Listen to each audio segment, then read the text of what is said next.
মূল ভূখণ্ডের সাথে যোগাযোগ বিচ্ছিন্ন রয়েছে দেশের একমাত্র প্রবাল দ্বীপ সেন্ট মার্টিনের। টেকনাফ সেন্ট মার্টিন নৌ রুটে 3 দিন ধরে বন্ধ রয়েছে সব ধরনের নৌযান চলাচল। কারণ মিয়ানমারের ওপার থেকে বারবার গুলি ছোড়া হচ্ছে এই রুটের ট্রলার ও স্পিড বোটকে লক্ষ্য করে। কে বা কারা এই গুলি ছুটছে সে ব্যাপারে এখনও জানা যায়নি। পরিস্থিতি ক্রমশ খারাপের দিকে যাওয়ায় এই সিদ্ধান্ত নিয়েছে কর্তৃপক্ষ। গত রবিবার 9 জুন গণমাধ্যমকে বিষয়টি নিশ্চিত করেছেন সেন্ট মার্টিন ইউনিয়ন পরিষদের চেয়ারম্যান মুজিবুর রহমান। তিনি বলেন, 3 দিন ধরে সব ধরনের ট্রলার চলাচল বন্ধ রয়েছে, স্পিডবোট চলাচলও বন্ধ। এখন পর্যন্ত কোনো সংকট তৈরি না হলেও যাতায়াত নিয়ে বেশ ঝক্কি পোহাতে হচ্ছে। যোগাযোগ বিচ্ছিন্ন বলে অনেক পর্যটক সেন্ট মার্টিনে আসতে পারছেন না, আবার আটকাও পড়েছেন অনেকেই।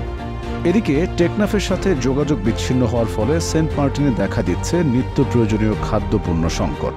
দ্বীপে বসবাসরত 10,000-এর অধিক বাসিন্দার মধ্যে যারা দিন এনে দিন খায়, সবচেয়ে বেশি কষ্টে পড়েছেন তারাই। খাদ্য ও পণ্যবাহী বোট চলাচল করতে না পারায় সেন্ট মার্টিনের দোকানগুলোতে যেমন মজুতকৃত খাদ্যপণ্য শেষ হতে চলেছে, তেমনি এই সুযোগে কিছু অসাধু ব্যবসায়ী পণ্যের দাম দ্বিগুণ নিচ্ছে বলে অভিযোগ উঠেছে। দ্রুত সমাধান না হলে দ্বীপবাসীর খাদ্য, চিকিৎসা সহ অন্যান্য সমস্যা আরও বাড়তে পারে বলে ধারণা স্থানীয়দের। সেন্ট মার্টিন বোট মালিক সমিতির সভাপতি আব্দুর রশিদ জানান, বোটে প্রকাশ্যে গুলি করতে দেখে মানুষ ভয়ে যাচ্ছে না। তাছাড়া ওই পথ ছাড়া সেন্ট মার্টিনে আসার বিকল্প কোনো ব্যবস্থা বা রুটও নেই। প্রতিদিন সেন্ট মার্টিন টেকনাফ নৌ রুটে 6-7টি বোটের মাধ্যমে শতাধিক মানুষ আসা যাওয়া করার পাশাপাশি খাদ্য ও নিত্যপণ্য বহন করতেন।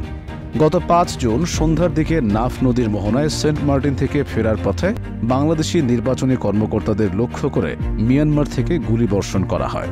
এ ব্যাপারে কক্সবাজার জেলা প্রশাসনের অতিরিক্ত জেলা ম্যাজিস্ট্রেট ইয়ামিন হোসেন বলেন, সেন্ট মার্টিনে প্রায় 10,000 মানুষের বসবাস। তাদের নিত্য প্রয়োজনীয় দ্রব্য আনা নেওয়া এপার থেকে করতে হয়। যেহেতু মিয়ানমার থেকে বারবার গুলি করা হচ্ছে, এ কারণে আমরা সেন্ট মার্টিন যাওয়ার বিকল্প নিয়ে ভাবছি।